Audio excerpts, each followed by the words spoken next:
The political ideology that we live under is liberalism, but one of its best defensive techniques is to not call it anything, to simply leave the impression that what we live under has no name. Instead, it is portrayed as simply the way things are. One of the few times we do hear the word liberal is in the term liberal democracy. A few days ago, I was reading an article, which will be linked in the description box below, Conservatism, Populism and Conviction Politics by John O'Sullivan in Quadrant, which starts off badly but becomes really good. I encourage you to read it, even though it's over 8 pages in length. But in it, he comes across a term and turns it on its head, which reveals something quite remarkable. I quote, "Professor Muddle has given us one such definition above. Populism is an illiberal democratic response to undemocratic liberalism. Another was revealed unintentionally by Professor Papos when he said populist parties embrace democracy but not liberalism. Liberalism without democracy is not a combination found in real-life polities today."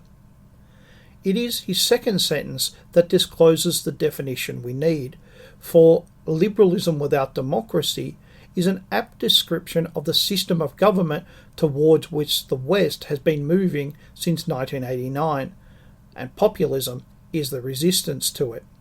Unquote. Liberalism without democracy is very revealing, because that is the system of government that we increasingly live under. That explains a mystery that I have not written about much because I didn't have an answer to it. Why are parliaments giving up their power? When you look at how democracy is supposed to work and how it currently does work, you notice a discrepancy. Democracy is supposed to work with each of the 3 branches of government, the executive, legislature and judiciary, in friendly hostility to each other. Friendly because they're supposed to cooperate, but hostile because they are jealous of their unique rights and abilities. However, since World War II, the system has ceased to function like that, and since the end of the Cold War, that has accelerated. It started with international bodies. They had existed before World War II, but afterwards they were given a new and special place. Firstly, they were given the responsibility for maintaining the peace of the world. Secondly, it was given the moral authority to decide if countries were right or wrong. Thirdly, it was given responsibilities for everything from health, the World Health Organization, to protecting historic monuments, UNESCO. Now, politicians could use the United Nations as a way of avoiding responsibilities. They would have to appeal to a higher authority than the nation's parliaments or courts or head of state.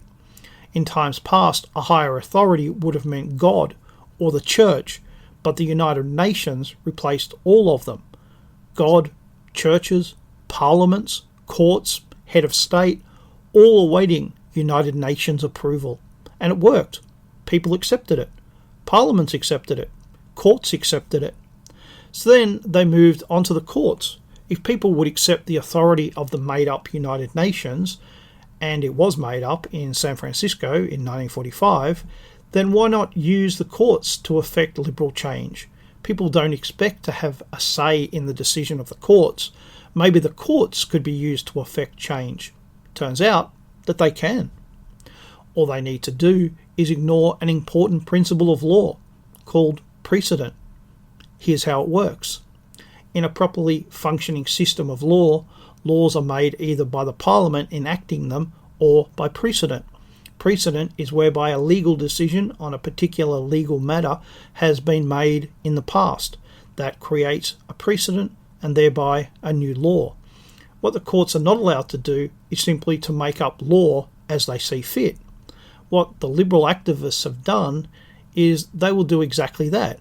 They will create law as they see fit using the courts.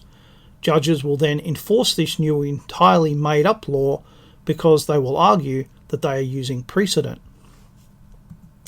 We can currently see this clearly with President Trump's travel bans.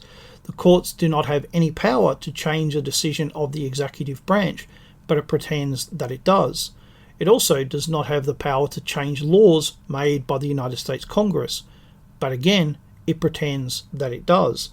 Only the President has the power to make or unmake an executive order. The same exists with laws passed by Congress.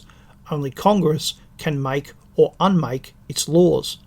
The United States Supreme Court decides upon whether a law is constitutional. However, that power is nowhere in the United States Constitution. Instead, it's a power it took for itself all the way back in 1803.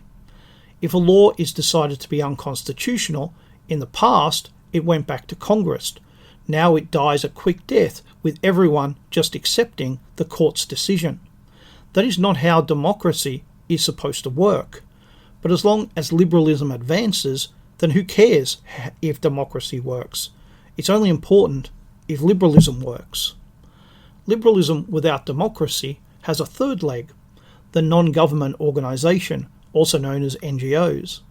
Here we can use private citizens to advance the cause of liberalism without government approval.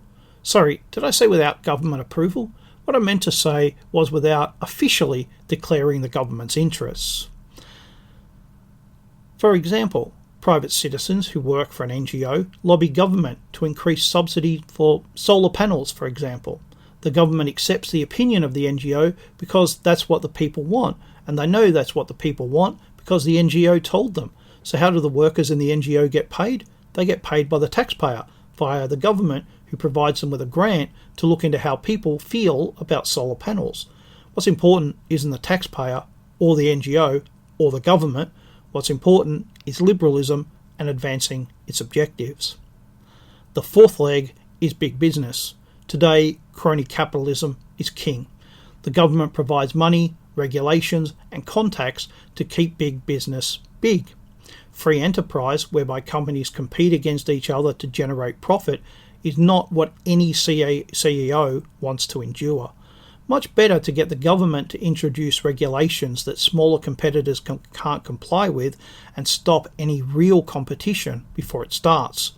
In return, big business supports the social agenda of the government. It doesn't need a memo. It does it all of its own, quote, own free will.